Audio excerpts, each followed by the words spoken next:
mature and very unfamiliar with who this king is, and learning who he is and learning how to have a relationship with him. And so it has been like wildly life-changing for me as I started to walk through and learn the Song of Solomon. And then I have had such a passion to share it with other people as well. I remembered. Are you proud? So last week we were in chapter 4, actually the very end of chapter 3, and then chapter 4, the first 6 verses, I think, or 5 verses? 5 verses. And so last week what we were seeing was the Shulamite had come out of that time of testing, and she really had been victorious. You know, her king had come to her and said, rise up, it's time to get up. The winter is over and past. It's time to step out. It's time to do things. You belong to me now. And she became very scared. And she said, no, can't do it. And so she asked him to go to that place of separation, and he decreased her sensitivity to him, making her feel like she was alone. And she was uncomfortable in that. She didn't like that. And so at the start of chapter 3, she got up. She said, by night on my bed, I sought him whom I found. I sought him, but I found him not. And so she starts to look for him in the place where she had been comfortable for so long. And then when she couldn't find him, she actually got out and looked for him.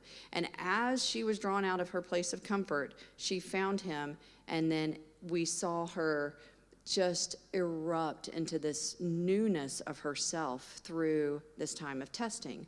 And so by the time we got into verse 6, the people are looking at her going, who is this that comes out of the wilderness like pillars of smoke, perfumed with myrrh and frankincense?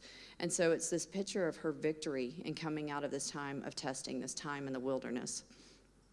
And so then we saw this picture of the celebration of the wedding that is to come.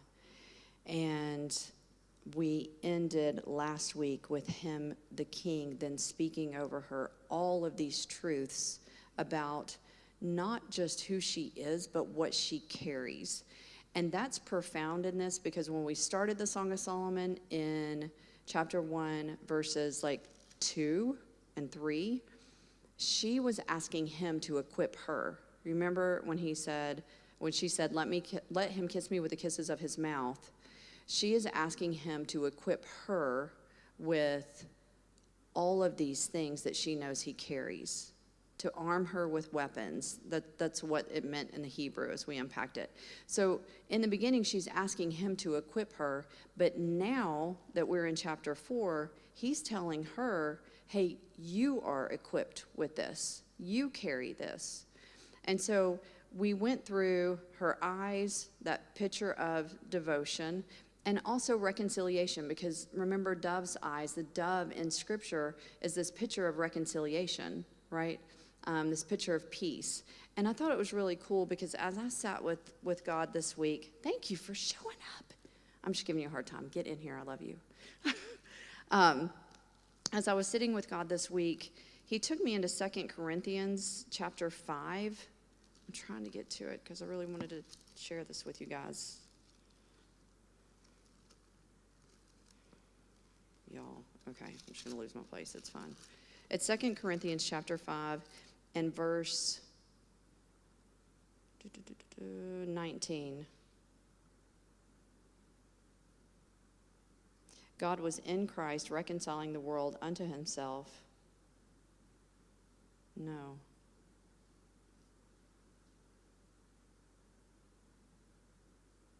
So sorry, guys. Hang on a second. Here we are. Verse 18, And all things are of God, who hath reconciled us to himself by Jesus Christ, and hath given to us the ministry of reconciliation. This verse is a picture of exactly what's happening where we are in the Song of Solomon and what will continue to happen as we move forward. I feel like when we read this verse, or when I read this verse, especially in a less mature place in my walk with God, that I was reading that I had been reconciled, right? And he's given me the ministry of reconciliation, just simply meaning that because I'm reconciled. I wasn't reading into it, understanding that he's given me the power to carry reconciliation, which is what's happening, and that's what's happening in the Shulamite right now. And we have to remember that he has given to us, not just reconciliation for ourselves, but the ministry of reconciliation. What is ministry? It's serving. That's it. That means we have something to carry to go serve to other people. So where she is in this walk is now all of a sudden hearing, wait a minute, I have this ability to carry reconciliation to the people. You have dove's eyes, or your eyes are doves. He's telling her, you have this power to carry reconciliation. You have teeth, speech, lips, the mouth, the words. You are equipped to go and carry truth to people. Your lips, your temples, your neck. Remember, we started to talk about all of that last week, and the neck has to do with the will, that she's not stiff-necked, that her posture is toward him.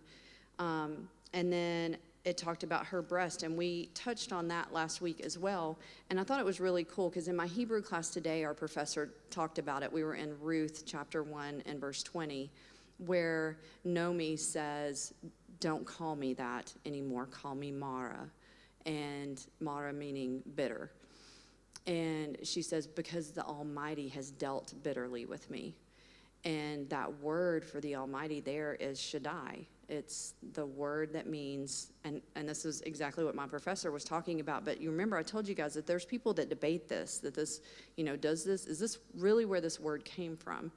But even my Jewish professor today said, this is the word Shaddai that has to do with pair, like a pair of arms, a pair of eyes, a pair of ears. But in this case, it has to do with breast. There's two. It has to do with sufficiency and nourishment. He is all sufficient, all nourishing, no question. And so she's learning that she has something to give. She's carrying something, and people need it. They need it to sustain life, real life.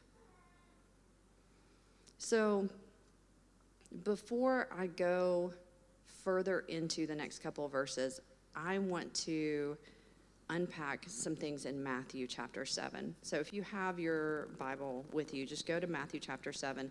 I'm also going to back up to chapter 6 just a tiny bit, but I really wanted to look at this. I've spent the last week almost every day in this chapter. And there are some things that really stood out to me that overlap where we are in the Song of Solomon right now, and I wanted us to be able to just kind of look at it together tonight. This is where Jesus is speaking, and of course it's ongoing. I'm like picking us up right in the middle of it, but I want you to begin to see this as a continuous thought and not as the subsections that are in the Bible, okay? Because we know that it was divided into chapter and verse later. These headings are something that were added in. And so I want us to kind of remove everything that we've attached to this and just look at it in the way that we're going to unpack it tonight and then tie it back into the songs. So it says, judge not that ye be not judged. For with what judgment you judge, you will be judged. And with what measure ye meet, it shall be measured to you again. And why beholdest thou the mote that is in thy brother's eye, but considereth not the beam that is in thine own eye? Or how wilt thou say to thy brother, let me pull the mote out of thine eye, and behold a beam that is in thy own eye? Thou hypocrite, first cast out the beam out of your own eye, and then you shall see clearly to cast out the mote of your brother's eye. So, and let me add verse 6, give not that which is holy unto the dogs, neither cast your pearls before swine, lest they trample them under their feet and turn again and rend you. And I'm so sorry I'm stumbling tonight. I want to kind of capture verses 1 through 6 first. This is Jesus clearly saying, your job is not to condemn. He is not saying that your job is not to discern. You have a job to discern, and we'll get to that. But he's saying so clearly, your job is not to condemn other people. Absolutely not. And in fact, what you need to do is surrender yourself so much, constantly looking at yourself, because you cannot help someone else if you aren't aware of where you are in your relationship with him, right? And in fact, because it's important for you to understand that you don't make the final call on where somebody is, who they are, what they're doing with their life, and you don't get to judge what the outcome of their life is going to be. But you do have to discern with wisdom what they can and cannot receive. I think it's really cool here that it says to check yourself, not so that you can judge your brother, but check yourself so that you can help to remove whatever's going on in somebody else's life, right? Your job is still not to judge. Even if you've got your whole life figured out, your job is still not to judge. It's not to condemn, is really the word. And so he says at the same time, don't cast your pearls before swine. I feel like we pick these little verses out and we use them for whatever sounds really nice on our dinner plate at that moment. You know, like, hey, this sounds really good in my life right now, and it fits whatever's happening. But we're not looking at it in the fullness of context. And again, Scripture is layered, so there's independent meanings and there's, in context meanings. But I want us to look at all of this in context so we can see back to what's happening with the Shulamite. So he says, don't cast your pearls before swine. It's not a separate thought. What he's saying is, listen, you don't get to judge them, not your place. You need to check yourself and see where your relationship is with me. And when you're in that place that we're in relationship and you know your own weaknesses and your own shortcomings, it's going to give you the ability to help somebody else in theirs, but also recognize when they're not at a place to receive it. And don't go pouring out into somebody who isn't there yet. And it's okay if they're not. That's okay. God is not scared of them not being ready yet. He's not. And so he says, don't cast your pearls before swine. And then it goes on and says, ask and it shall be given you, seek and ye shall find, knock and it shall be opened unto you. In the Greek, because we're in the New Testament, so we're Greek here, it has to do not with just ask this one time. It is ask and keep asking, seek and keep seeking, knock and keep knocking. It is not for the sake of persistence, like he doesn't want to answer you. He's saying this here to say, hey, this is a daily ask. You have to constantly posture yourself back toward him. Constantly. Okay, God, I still need you now. And I need you now because I recognize that if I'm going to not judge and check myself in order to serve people and help them in their lives, then I've got to just keep asking you to stay close to you. Because I feel like in Christianity, we take this verse and we think it's a blank check. Like literally, I get to have whatever I want because it says, for everyone that asketh, receiveth, and he that seeketh, findeth, and to him that knocketh, it shall be opened. So he's saying, whatever you ask in my name, it's done. But he's talking about relationally, I need you to stay close to me so that you're effective. And so that you don't waste yourself trying to be effective on somebody who isn't ready for it. Or what man is there of you whom if his son asks bread, will he give him a stone? Or if he ask of fish, will he give him a serpent? If ye then, being evil, know how to give good gifts unto your children, how much more shall your Father which is in heaven give good things to them that ask him? He's saying, listen, if you're asking for this relational closeness, if you are asking for discernment, if you are asking to be close to me in order to help other people and to not put yourself where it's not going to be received, you're asking for good things. And I'm not going to withhold that from you. Therefore, all things whatsoever ye would that men do to you, do even so to them, for this is the law and the prophets. That's the golden rule, right? Whatever we would like to have done unto us, do unto others, right? And that's kind of the culmination of it. He's like, this is easy.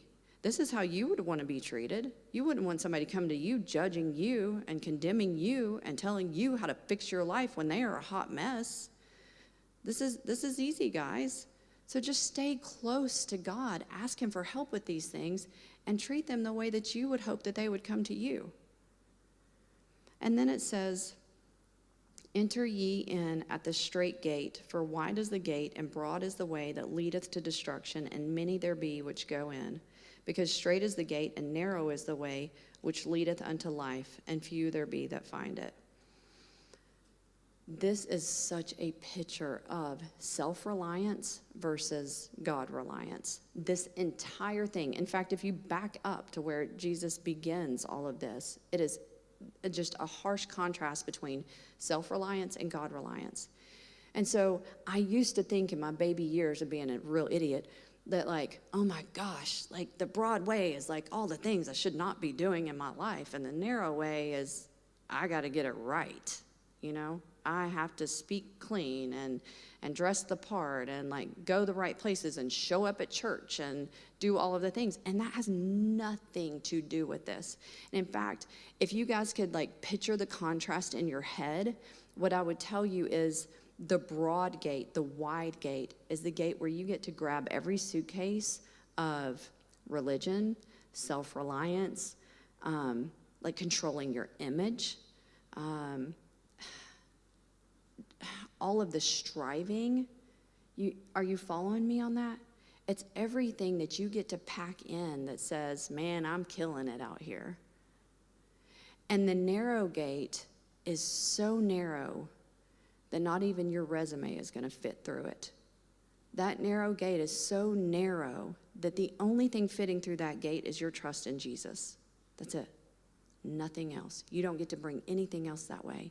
And so he's not saying these verses to scare you like, you know, the narrow gate is the only way that you're going to make it in here because everything else is just destroyed. What he's saying is, when he says, few there be that find it, he's saying, few there be that understand this, that discover this as the real truth. Few there be who get that in me, it is full reliance on Christ. Because the only option that goes through that gate is trust. All other options, all other ways, they have to be disposed of.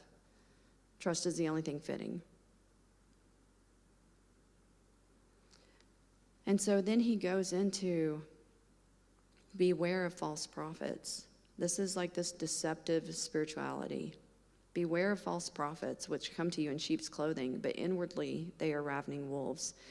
And what he's saying is, they're sneaky. Pay attention. Be aware. Beware. Be aware. Watch out for this. These false prophets are people who have their own self-motivations. They have like their own things to gain from it. And so what they're looking for is to pull you into this loop that tells you you need to perform. You need to look good. You need to say the right things. You need to look like what the religious crowd would have you look like. And he's saying, listen, don't get caught up in that. I need you to understand the difference between self-reliance and Jesus reliance. You shall know them by their fruits. Again, back to discernment. Discernment is important. You don't get to condemn. You don't get to judge. You do get to discern. Do men gather grapes of thorns or figs or thistles? Even so, every good tree bringeth forth good fruit, but a corrupt tree bringeth forth evil fruit. A good tree cannot bring forth evil fruit, neither can a corrupt tree bring forth good fruit. Every tree that bringeth not forth good fruit is hewn down and cast into the fire. Wherefore by their fruits you shall know them. And you guys know this. I mean, you know what those fruits look like, right? So in this, it's just a reminder that if the truth isn't coming back to Jesus as the only way, there's nothing you can do. Nothing you can do. Your resume's not fitting through the gate. All the things that you've managed to accomplish, all the things you've done well, how many Sundays you showed up, how much quiet time you have at home, none of that is fitting through that gate on a piece of paper. It is just your heart, your trust, your surrender with him. And he's saying, don't believe what anybody else has to say. And if you don't see the fruits of the Spirit in their life, love, peace, kindness, patience, goodness, all the things. If you're not seeing those things, then you need to stop and ask and keep asking, seek and keep seeking, right? You need to nudge close to me for that discernment to know, is this really right or not? Be aware. Not everyone that saith unto me, Lord, Lord, shall enter into the kingdom of heaven, but he that doeth the will of my Father which is in heaven. Many will say to me in that day, Lord, Lord, have we not prophesied in thy name, and in thy name have cast out devils, and in thy name done many wonderful works? And then will I profess unto them, I never knew you. Depart from me, you that work iniquity. And so, you know the verse that says the gifts and callings of God are without repentance? You guys are familiar with it? Literally, your spiritual gifts can operate outside of a relationship with God, believe it or not. That there's no prerequisite that says that you have to have a relationship with Jesus in order for those spiritual gifts to work in your life. And it's shown to us throughout Scripture. That's a consistent theme. And so we know that there are leaders, there are people who operate in the gifts of the Spirit, but they don't have a relationship. And in the text, when he's saying this, I never knew you, it is new in the sense of intimacy. I never had relationship with you, is what he's saying. It's not like, hey, I knew you, but then you really screwed up. Or I knew you a little bit, but not as much as I wanted to. He's like, no, I never knew you at all. You never came to me wanting to know me as your God. You never had an interest in me. You had an interest in showing off. You had an interest in looking good. You had an interest in whatever your plans were for your life, but not me. You just weren't interested in me. So I want to look at this in what's happening in the life with the Shulamite. So picking back up where we were in chapter 4,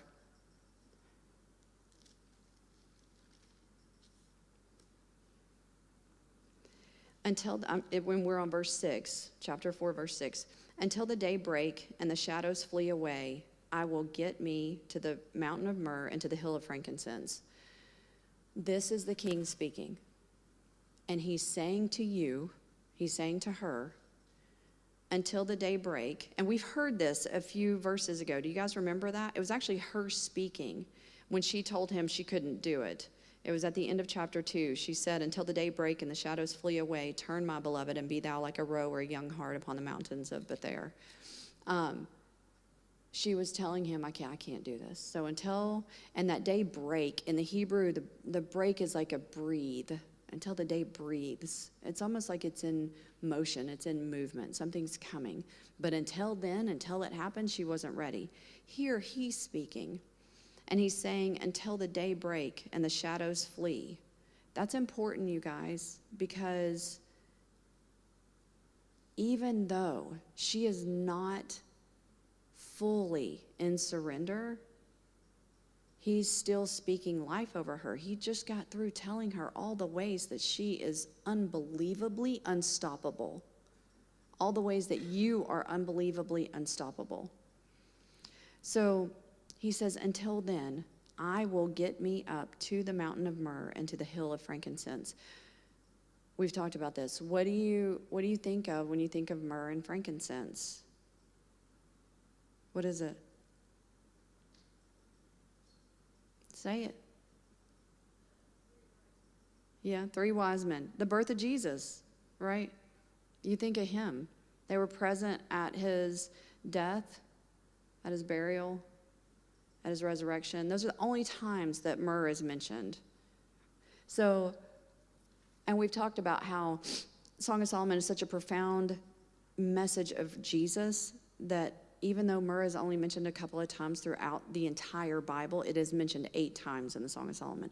So this is a picture of him saying, hey, even though you're not 100% surrendered, even though there's still some shadows here, I'm going to go to that place that reminds me of my sacrifice for you. I don't need you to be perfect. I'm going to constantly remember what I've done for you. That's it.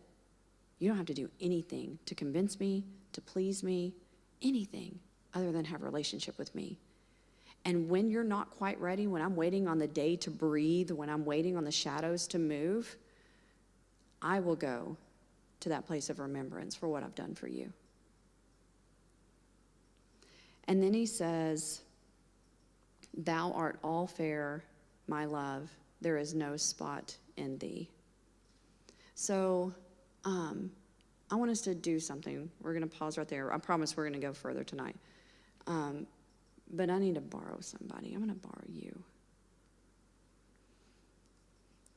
So here's what I want us to do. I want you guys to think of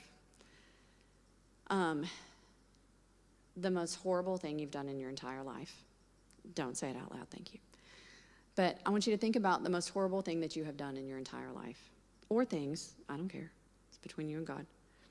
And I want you to think of a code word for whatever that is. I don't care if it's tennis racket, shoe, puppy dog, whatever. Just come up with a code word for whatever horrible things you have done.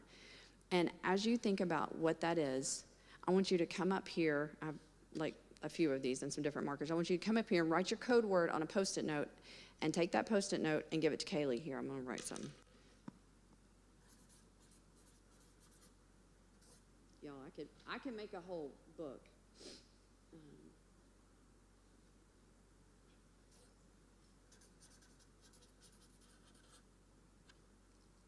And you're doing this too. And you're going to put that on me. Anyway.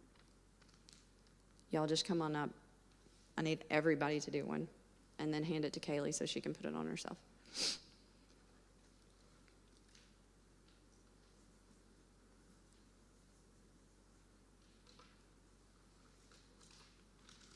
And you just stand right here. Thanks.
Did everybody get to do one? Okay. This verse, again, chapter 4, verse 7, thou art all fair, my love, there is no spot in thee. So in the Hebrew, the way this verse reads, it literally means all of you. So when he says, thou art all fair, in the Hebrew, it is all of you entirely. Not a part of you or just like your physical self or your heart or your mind. It is, in the Hebrew, literally all of you. Thou art all fair. All of you is beautiful, my love. There is no spot in thee. It's really interesting because the word for blemish or spot here in the Hebrew is a word that was used in the Old Testament having to do with like sacrificial offerings. And so it was a word that they would use when like a sacrificial offering was not spotless. It wasn't free of a blemish. And it speaks volumes about really the level of perfectness that was needed, okay? And in this, it also is very clear that it's not about a blemish being on you, it is also in you. It's the way that it reads. There is no blemish in you. And so when Jesus is saying this, when the King is saying this, he isn't looking at you and all of your mess and going, okay, like you're still perfect. What he did instead was take all of it and put every ounce of it on himself.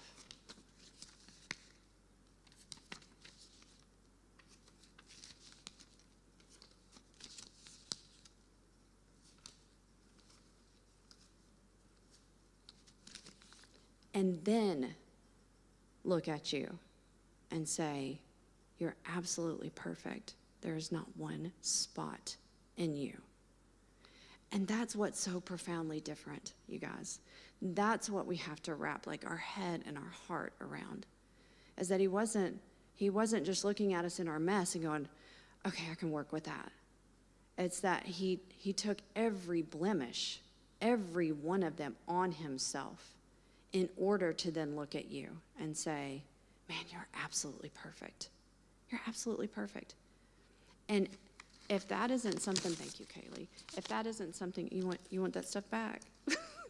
If that isn't something that gets you to change your heart in understanding this love relationship that he's offering you, then I don't know what else possibly could. I mean, it's really unimaginable to think that the worst things that I have ever done, he doesn't just overlook. He took them, he wore them, he felt them, he lived them inside of that moment of the sacrifice, to look at me and say, my goodness, you're perfect. Remember I think it was like maybe our first week in doing this, or maybe the second week, I don't remember, but we touched on the verses in Ephesians chapter 5 that talks about this picture of marriage. And it's like, wives, submit yourselves unto your husbands. Well, let me back up. Submitting yourselves one to another in the fear of God. Wives, submit yourselves unto your own husbands as unto the Lord. And then it goes through, for the husband is the head of the church. And I'm sorry, the husband is the head of the wife, even as Christ is the head of the church. And he is the Savior of the body. Therefore, as the church is subject unto Christ, so let the wives be unto their own husbands in everything. And so it goes through all of this. And then he says, it's a great mystery, but I speak concerning Christ and the church. You remember us talking about this early on, and how this was a picture of the Song of Solomon that we would continue to kind of reflect on. So in verse 27, and I want you to make a note of this, Ephesians 5:27, it says that he might present it to himself a glorious church, not having spot or wrinkle or any such thing, but that it should be holy and without blemish. And that's what we're seeing. And she's holy and without blemish because of her complete letting go of self-reliance. She's relying on him. Is she doing it perfectly? No, because there's still shadows. The day hasn't breathed yet, right? We're still learning to turn over and grow and move closer to him and grow into wisdom. And in fact, the next thing that he says to her is, come with me from Lebanon, my spouse, with me from Lebanon. I'm on pause. In the Hebrew, it actually says, with me from Lebanon, my bride, with me from Lebanon, come. And I think it's important because the first thing he's saying to her isn't, I need you to do something, come on. The first thing he's saying to her is, with me. And he says it twice. And we've talked about this a lot, but in the Hebrew, when it's repeated, then it's pay attention to this moment, right? So he's saying, with me from Lebanon, with me from Lebanon. And in the Hebrew, the word for spouse is kala, and it comes from a root word, kalal, which means perfect, complete, like something's put together, it's completed. And we've talked about shalom a lot. But shalom, so King Solomon's name, and I'll just recap for you guys. King Solomon's name is Shlomo, and it comes from shalom. And so he's known as the King of Peace, much like Christ is known as our King of Peace. Well, shalom is the hello and goodbye in Hebrew, and it means peace. But on a deeper level, it means to be made whole or to be made perfect or to be complete. It's like a piece of a puzzle is missing, and you put that puzzle piece in, and now the puzzle is whole, it's complete. And so when we're looking at all of what's happening here, and now he's referring to her as his bride. It's translated spouse here, but it's actually bride in the Hebrew, kala. It's this perfection that's been made because now they belong to one another. She's perfect because she's his. And so he's saying, now you're with me, my bride. Now you're with me. Come. I need you to know the power that you walk in now. That's what he's saying to her.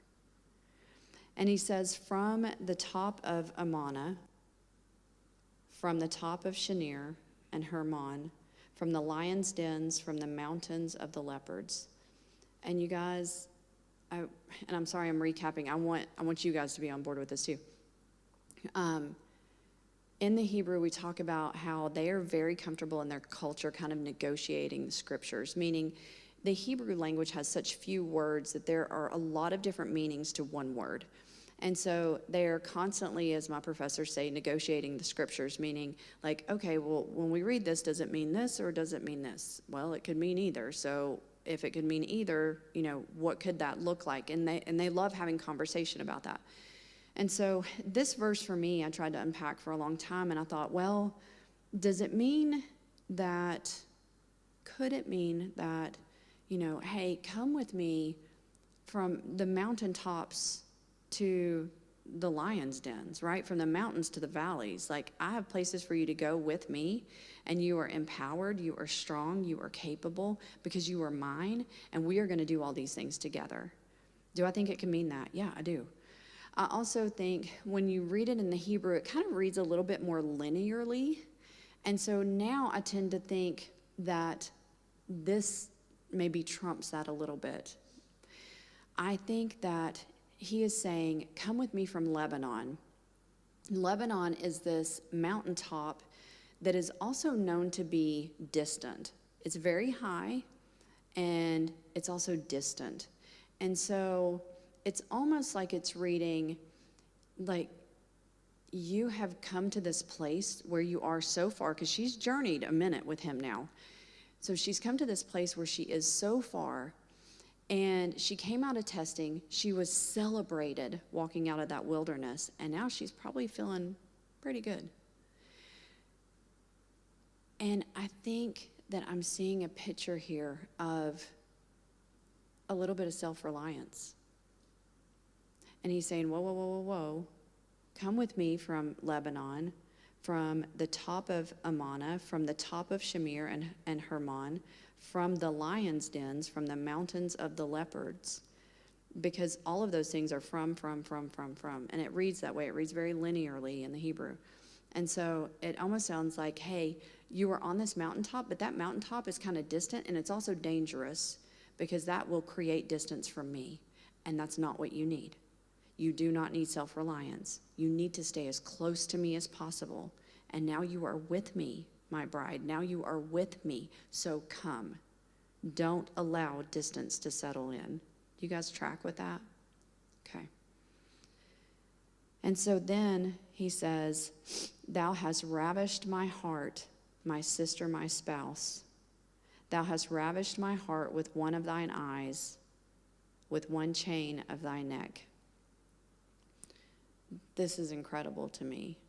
That word ravished, I think we get the wrong idea of it because there are some other words in Hebrew that have been translated to ravished in the Old Testament that means something with a heavy sexual connotation or other things, just more violent, more wild. There's areas that talk about the rape of a woman using this word. But in the Hebrew, it's a completely different word, but they still translated it ravished. And so this means just that deep seat of love, like that place where love is undone, like it is wildly moved. And that's what he's saying to her. You have wildly moved me. That's what he's saying to you. You have wildly moved your king. And we don't think in terms of God saying those kind of things to us. But that's exactly what he says. You have moved me in a way that I am just completely undone. I'm melted on the floor. And how? How did you do it? It says, with one glance of thine eye. And so this is where I want to go back over to Matthew real quickly in chapter 6. And so let me try to run through it quickly. Chapter 6, verse 19. And we're going to land a couple verses later. But this is where it talks about, lay not up for yourselves treasure upon the earth, right? Where moth and rust doth corrupt. Okay. But lay up for yourself treasures in heaven. Yes. For where your treasure is, there will your heart be also. The light of the body is the what? Eye. The light of the body is the eye. And it's what he just said to her. You have ravished my heart, my sister, my bride. You have ravished my heart with one glance of your eye. So he told you twice you've ravished his heart, and did it just by looking in his direction with your eye. Now, why, how, what does that mean? And we've talked about in the Hebrew, the eye is like this picture of like the inner place of you, okay? Here in verse 22, the light of the body is the eye. If therefore thine eye be single, thy whole body shall be full of light. This eye is like your inner lens. It's your perception. I want you to think about that. I want you to think about your perception of faith, your perception of God, your perception of who you are in this world. Do you see scarcity or do you see provision? Do you see rejection or do you see love? Because I can choose what I see. And single here, when it says, if therefore thine eye is single, thy whole body shall be full of light. Single is undivided, whole, clear, sincere. It's like not questioning, not distorted, not doubtful. Okay? The opposite, where it goes into the next verse about the eye being evil, the opposite is like diseased or distorted or resentful even. Okay, so it's saying the light of the body is the eye. It's your perception. It's about what you choose to see in who you are and who he is in your life. And so when he's speaking to her and he's saying, you've ravished my heart, he's saying to you, you've ravished my heart with one glance of your eye. It's the way you choose to perceive him. It's the way she's chosen to perceive him as the one that she's going to rely on, not on herself. And I think it's really cool here because it goes on about what happens if the eye is evil. And then it immediately says in the next verse, no man can serve two masters, for he either will hate the one and love the other, or else he will hold to the one and despise the other, because you cannot serve God and mammon. And sometimes we read that and we're like, what? That's so disjointed. Like, what's happening? But I felt like what God was showing me, and mammon literally means possessions or money. However, it has to do with self-reliance. It has to do with you accumulating everything that you want to accumulate versus just relying on him to provide and be and stand in that relationship as exactly what you need. And you can't serve both. You don't get to have self-reliance and God-reliance, because all it's going to do is bring in confusion. And so what he's saying to her is, man, I see that even though you're not getting it 100%, don't care. Even though there's still shadows, not worried. You are doing everything you can to pull yourself to rely on me. And because of that, because you're in relationship with me, you are so equipped as a powerhouse of reconciliation that you are going to go carry to people and you don't even know it yet. You guys are ministers. You don't even know it yet. You have something in you to take out to this community, to this world, to your family, to your friends, to the places that your feet are going to step, and you don't even know it yet. And she doesn't know it yet. And that's exactly where he has her, in trying to let her know, this is who you are. This is who you are. And not because you did it, but because I took all of it and I did it, and now you're perfect, and I have empowered you.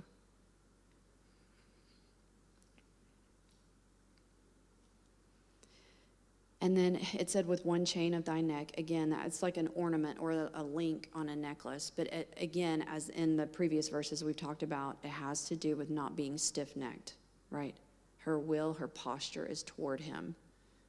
She is not trying to do this on her own. There is no self-reliance. How fair is thy love, my sister, my spouse. How much better is thy love than wine, and the smell of thine ointments than all spices. Now you guys remember chapter 1, verse 3? She was saying that about him.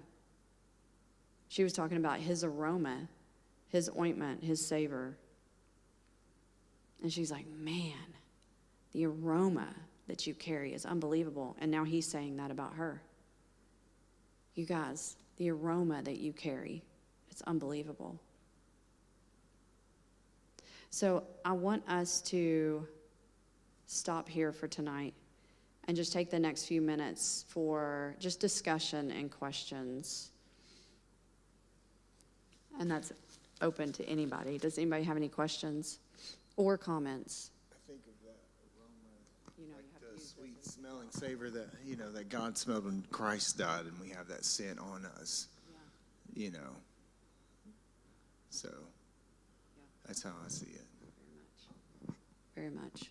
And also, talking earlier, the Bible says that Christ became sin for us, just to add to what you said. Yeah, that's really good. I mean, that was a picture of all of that. He became sin. He that knew no sin.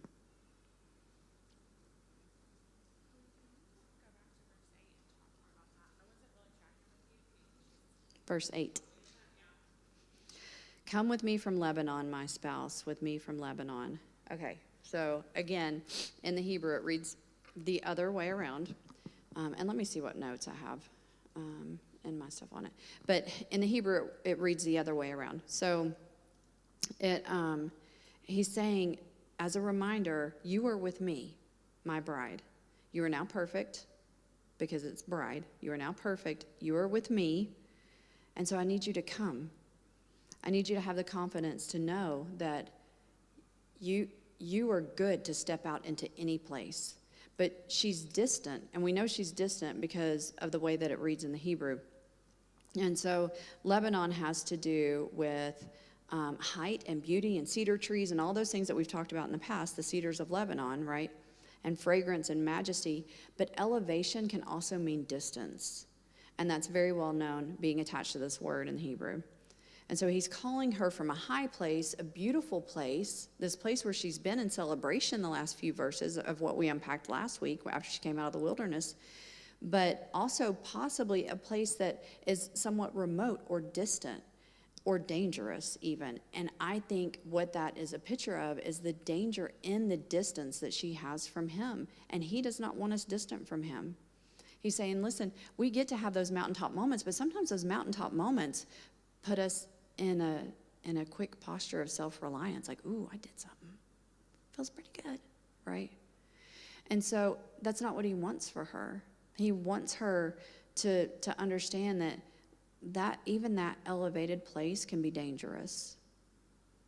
And he needs her to come out. Is that good information, Kaylee? Okay. What else, you guys?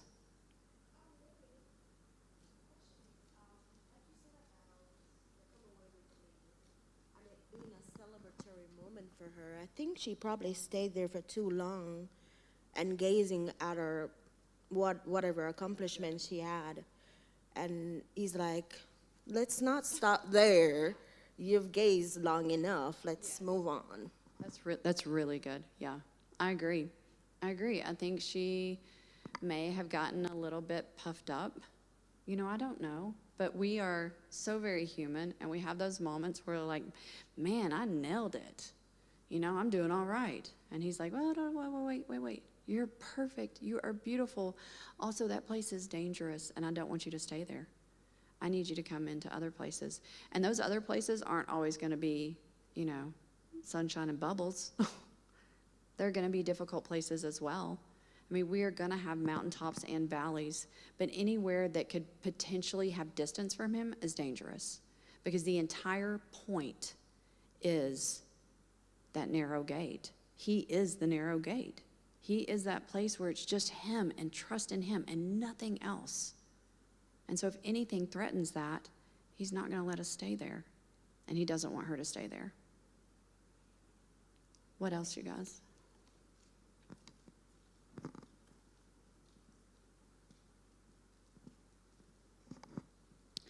When I see the phrase dens of lions, I automatically think about Daniel in the lion's den. And for myself, pretty much I think that's kind of how I feel, is very distant from him right now, just being truthful. And a lot of it has to do with, I think, at times because I look at my small, very small life, and I hear about what others have done or are doing in the kingdom, and I think,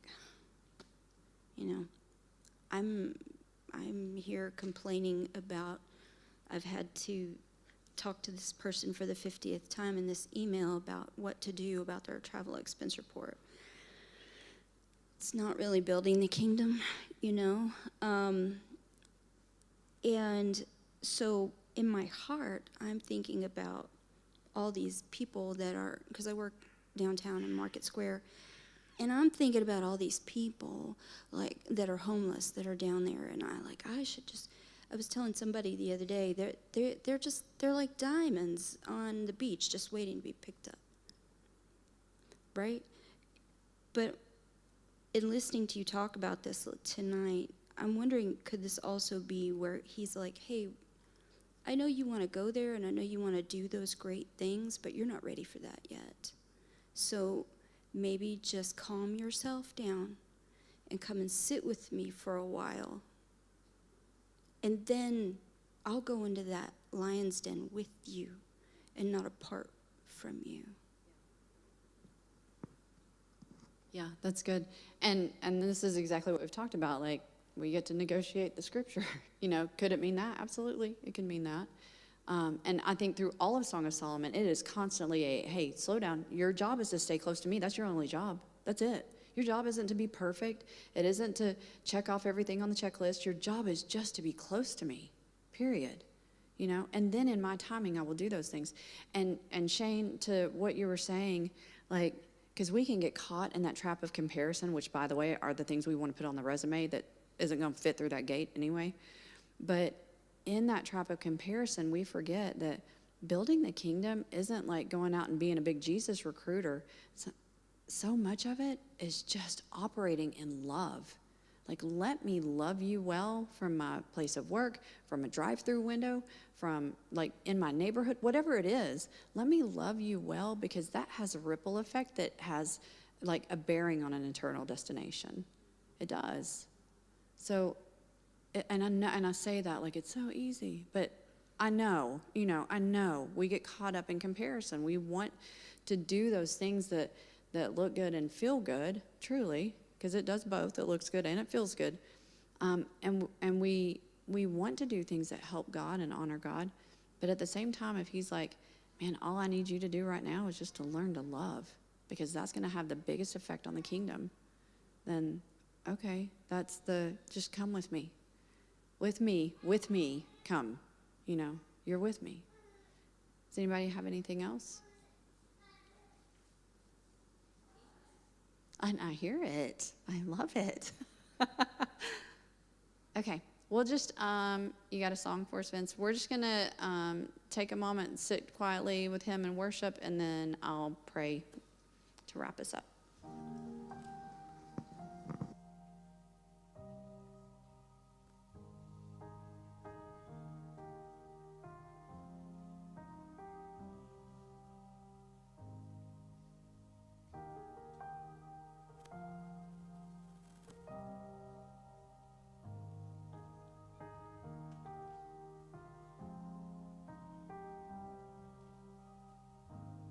In the landscape of my life, you don't rush through any season. You always take your time. A careful hand, a gentle guide. You take what's dead away, and you prune what's running wild. So be the gardener of my heart, tend the soil of my soul.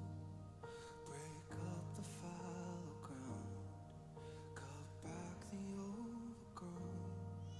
And I won't shy away, I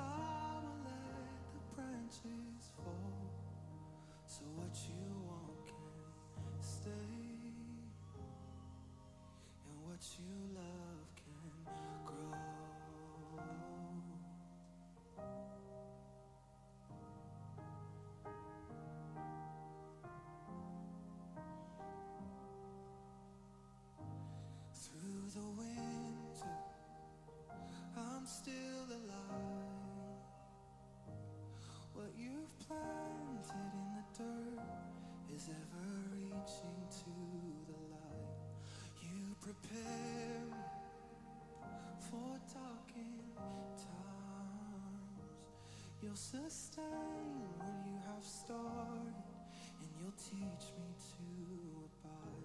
So be the gardener of my heart, tend the soil of my soul, break up the fallow ground, cut back the overgrown, and I won't shy away. I will let the branches fall, so what you want can stay, and what you love